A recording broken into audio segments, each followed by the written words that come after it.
জানো না রে মন পরম কারণ কালী কেবল মেয়ে নয়। জানো না রে মন পরম কারণ কালী কেবল মেয়ে নয়। মেঘের বরণ করিয়ে ধারণ, মেঘের বরণ করিয়ে ধারণ কখনো কখনো পুরুষ হয়।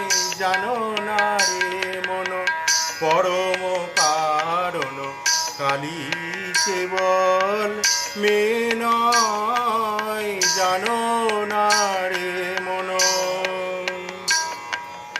হয়ে লোকেশি করে লয়ে অসি দনুজ তনয়ে